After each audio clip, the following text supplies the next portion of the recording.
What's going on, everyone? It's Dungeon here, and today I'm going to be sharing with you guys my top 10 favorite Arcane Incantations. So, if you're looking for a good spell, but it feels like you're looking for a needle in a haystack, you've come to the right place. Let's get right on into it.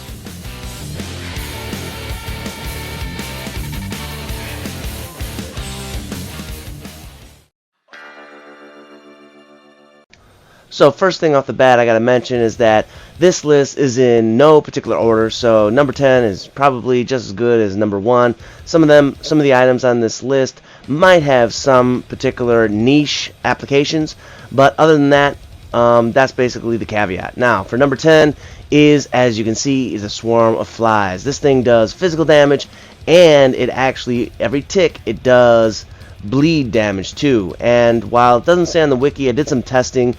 It looks like it does about 50 bleed damage per tick, and this thing really good when in combination with other bleed type of either spells or bleed weapons or something like that.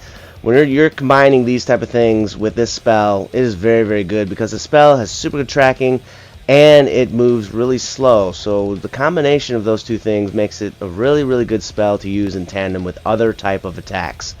The other thing I gotta say, which is kind of a part of a contention with regard to this spell, is that some people say it does fire damage, some people say it doesn't do fire damage. Let me give you the skinny on this thing.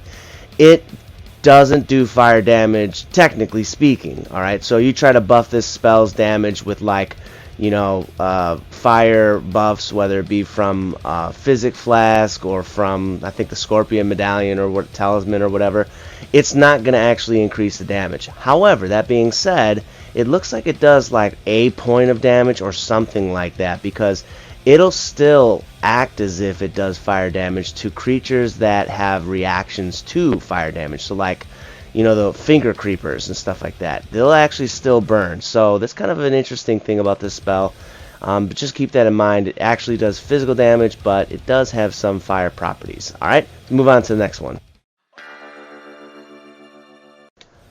Alright, so for number 9, what I got for you guys is the Dragon Claw. And this thing is super cool, man. It didn't used to be super cool, but it got a little bit of buff a couple patches ago. And this thing not only does it do a lot of damage, but it does a lot of poise damage too. Like, this thing will definitely, like, some of the toughest enemies in the game, you can actually poise break with this spell. And the cool thing about it is that if you actually have 2 seals, like 1 seal in each hand, so like a power stance kind of thing, you can actually cast it like without, there's like a little bit of an interruption after you get done casting it. It's like a 2-second animation where you have to recover. Well, you can avoid that recovery time with a second cast with another hand, with another seal in the other hand. So this could kind of make it a really kind of interesting kind of spell. And not only does it do a lot of poise break, it's got hyper armor too. So while that's good, because your spell probably isn't going to get broken if someone's attacking you, you definitely got to watch your HP, because you might take a lot of damage and not really realize you're taking damage. So keep that in mind. But otherwise, man, this spell is so much better than it used to be. And this one is a dragon incantation, whereas the last one was a blood spell.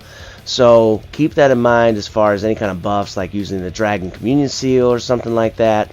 And the other thing too is that while you do need some Arcane to cast this spell, it doesn't actually scale with Arcane unless you're using an Arcane Scaling Seal. Alright, that being said, let's move on to the next one. Alright, so for number 8, what I got for you guys is the Bloodflame Blade. And you guys might be thinking, Dungeon, this really isn't that great of a spell for an arcane build. And you would be absolutely correct, because this only has a requirement of a 10 in arcane. And what you do with the spell, the trick is you apply it to a weapon that already has bleed. Not a weapon that you imbue with bleed, but one that already has it, like an Uji Katana or a Morning Star. And then all of a sudden you can have a faith character that actually can proc bleed regularly, because you'll have your already the weapon that has bleed on it, plus you do this and it'll do 40 points of bleed damage over the span of 2 seconds. And to top it all off, it actually does fire damage on top of that. It does not a lot, I think it's 40% of your faith scaling incantation seal or whatever. So really cool. use it for those of you who are faith characters that have just a little bit of arcane, and you can actually get some arcane action going on even though you don't have a huge stat investment. So if you're playing those faith characters, check out the Bloodflame Blade. I highly recommend this one. Alright, so for number 7, I got for you guys the Greyoll Roar.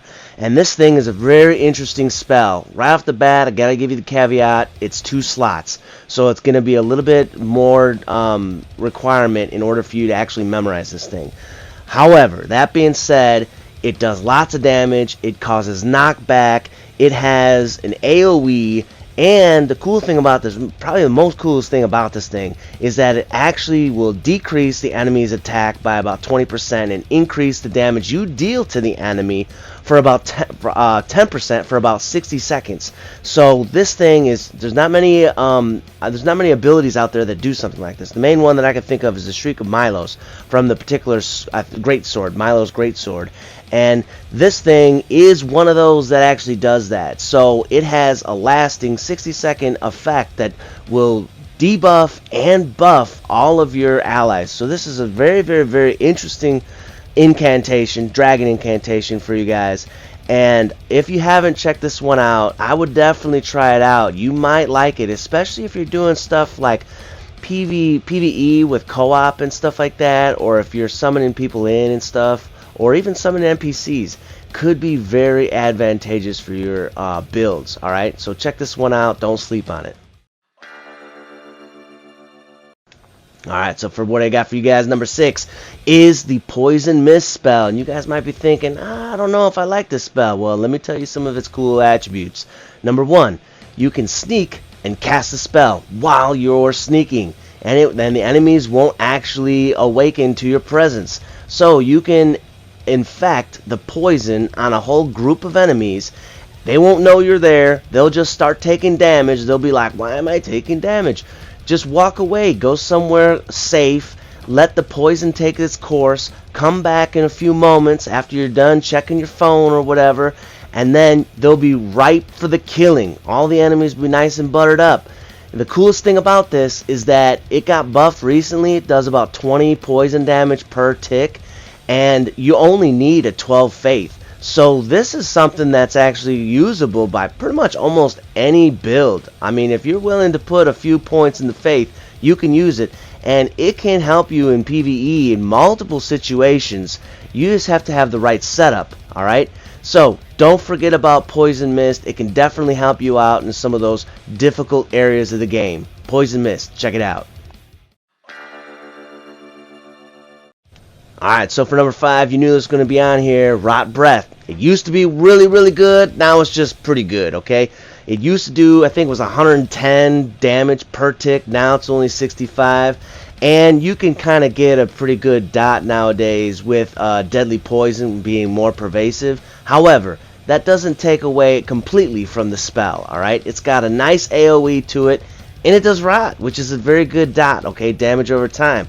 Now, that being said, there is an upgrade to this thing. It is Exeek's Decay, and while I would say that in some situations that might be a better incantation to use, this one I think is the superior spell for most of the cases. Number 1, you could use it on horseback, and number 2, it doesn't actually cost as much FP, and it still does the same amount of rot damage. So if you're looking to do some rot damage and you're looking to do some physical damage on top of that, you want to kind of whittle down bosses and stuff like that, this thing is definitely still a go-to. It's just not as broken as it used to be, guys.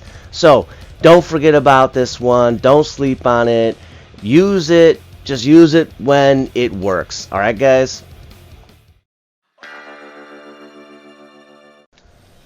Alright, you guys, so for number 4, what I've got is the Poison Armament. And this one is a spell that just about anyone can use. You just need a 10 faith. It doesn't scale with faith, doesn't scale with arcane, but it's classified kind of with the arcane because it does poison damage. Now, this thing is pretty interesting because if you put it on a weapon that doesn't have any elemental infusions, then it'll actually deal poison damage. For certain enemies that are mobile, that are also susceptible to poison, this thing works really well. So I'm fighting right now the Knight Cavalry. You damage the horse, if you damage the rider, both are good. Obviously it's better to damage the rider because the rider has a lot of hit points, and the poison does damage based on how many hit points the actual enemy has. Something that is a really good combination with this spell though, if you're running with the Venomous Fang Claws, those already do poison damage, and what's more is they do deadly poison. Now thing about it is that if you use this poison armament, it'll actually stack and you'll proc poison super fast on enemies. So check this thing out, whether you're using with the Venomous Fang or you're using it on its own, it can actually be very, very advantageous in certain situations. Do not sleep on this one. Holy smokes, number 3, I've got for you guys the Dragon Maw. And this is another one that didn't really used to be that good, and once it got buffed a few patches ago, man, oh man, this thing does so much damage. It does have an AoE, it's not super huge, but still it's an AoE, it's got hyper armor, it does poise damage. This thing is really good, oh my goodness gracious. Very good against those really kind of a pain in the you-know-what kind of mobs that have almost like mini boss type of hit points and damage capacity and stuff like that. You can use this thing on a lot of applications, even if you have like a small mob coming at you, if you have, like I said, a dangerous enemy, bosses. It does lots and lots of damage. So this one, definitely a really, really, really good one. I highly recommend you try this one out. I actually was sleeping on this one until I made this video. Don't make the same mistake. Check out the Dragon Maw. Here's another one that you might not have used before. This one's Bloodboon. And I will say that I definitely wasn't using this one, but I sure as heck should have. What you do with this one is you throw down this fire, and the fire causes not only fire damage, but also blood damage. It is definitely a very good spell that you can use defensively, you can use it offensively, and it's so good for killing mobs. This thing is super fun. It doesn't even use tons of FP to cast it.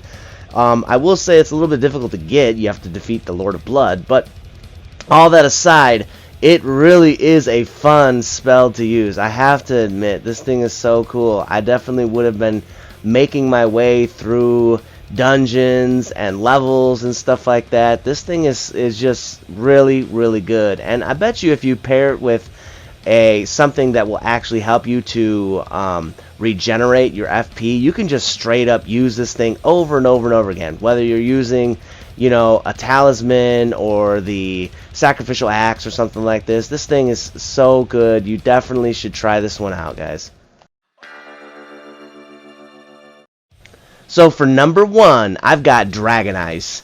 And Dragonice is so good. Of course it does have an upgrade, which is Borealis Mist, but both of these spells, whichever one you want to use, not only does it do magic damage for an incantation, but it also procs frost. So both of these things are super good, and the coolest thing about it is you can be a faith build, you can be an arcane build, and you can cast these incantations as long as you meet the requirement for these spells, and all of a sudden you got access to stuff you probably shouldn't actually. The cool thing about frost, if you didn't know, not only will it do automatic extra damage once you proc the frost, but for a limited amount of time you'll do extra damage. Everyone in your group. So if you're doing co-op type stuff, or you have NPCs in fighting with you and stuff, everyone will do extra damage while the enemy has the frost status effect going on. So this thing is just too good. It's just too good. It probably shouldn't be included in this array of abilities that the Dragon Incantation has, but it's in the game, so you got to use it, guys. Check this one out, Dragonice. Alright, you guys, that concludes this episode of Elden Ring Tips and Tricks, where I shared with you my top 10 favorite arcane incantations. So, if you had fun, if you learned something, if you enjoyed watching this, hit that like button, share the video, subscribe to the channel, press the bell icon so you don't miss another video. And as always, thanks, stay cool, and bye everyone.